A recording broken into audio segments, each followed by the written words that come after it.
Это аудиокнига на английском языке. Уровень А1. Если вам не тяжело, то поддержите нас пальцем вверх и комментарием. Вы делаете наш труд значимее. Ну а теперь переходим к истории. This is a story about an emperor. He loved new clothes, and he had different clothes for every hour of the day. One day, two men visited him. They liked money, but they did not want to work for it. "We can make wonderful cloth," they said.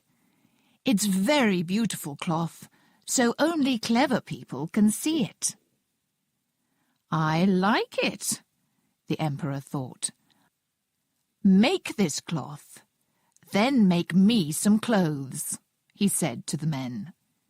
"Some people won't see them, but they're stupid people." He gave a lot of money to the two men. Every day, the men asked the king for more money. "We're working hard," they said, but they did not make any cloth. The emperor waited and waited. He wanted his new cloth, but he did not want to visit the two men. And he was afraid. "Perhaps I won't see the cloth," he thought. "Then everybody will know that I'm not a clever man."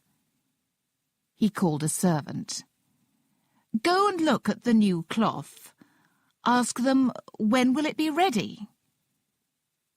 The servant went to the men's house. But what did he see? Nothing. There was no cloth. "What are they doing?" the servant thought. "Come nearer," one of the men said. "Do you like our cloth? Isn't it beautiful?" The servant looked and looked, but he saw nothing. "I don't understand," he thought. "Am I stupid? I can't tell anybody about this." He spoke to the men. "Oh, it's very good, he said. "The cloth is beautiful. I'll tell the emperor." The emperor waited for 2 more weeks. Then he called another servant. "When will the cloth be ready?" he cried. "Find those 2 men. Ask them." This servant went to the 2 men. They showed him the cloth, but he couldn't see anything. "Isn't the cloth beautiful?" one of the bad men said. The other servant liked it. The man thought, "I can't see the cloth. I'm stupid, but I don't want anybody to know." He went back to the emperor and said, "The cloth is wonderful." After 2 or 3 days, the people in the city started to talk about the beautiful cloth. "It's very beautiful, but stupid people can't see it," they said. Now the emperor really wanted to see the cloth. He took his servants with him and went to the men's house. "Isn't the cloth beautiful?" said the 2 men. "Please look at it. Isn't it pretty? Touch it." And they put out their hands and showed him. "I can see nothing," the emperor thought. "This is very, very bad. Am I stupid? A stupid man can't be emperor." He looked at the men's hands and said to his servants, "Oh, the cloth is beautiful. I like it." The servants looked and looked, but they saw nothing. "Beautiful, lovely, very pretty," they said. "The men will make some clothes from this cloth now." The emperor happily gave the 2 men more money. That night the 2 men did not go to bed. There were lights in every room in the house. "The emperor and his people think we're working," they thought. Next morning they went to the palace. "The Emperor's new clothes are ready," they cried. The Emperor went to their house with his servants. The two bad men put out their arms. "Here are your clothes," the men said. "Put them on."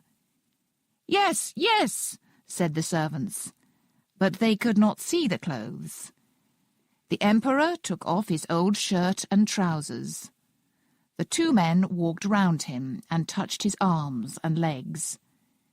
"We can't see any clothes," the servants thought, but they said nothing. "You look wonderful in your new clothes," everybody cried. "They are clothes for an emperor." "I am ready now. I will walk through the streets," the Emperor said. He looked at his arms and legs. "These new clothes feel very good. They aren't too big or too small." He walked through the streets with his servants and the great men of the country. People stood outside their houses or looked out of the windows. "Oh, our Emperor's new clothes are very beautiful," they cried. But they thought, "We can't see any clothes. Are we stupid?" Then a little child spoke. "The Emperor has no clothes." "Be quiet," his father said, but it was too late. "The Emperor has no clothes," a man near the child repeated to the woman next to him. She told her friend, "The Emperor has no clothes."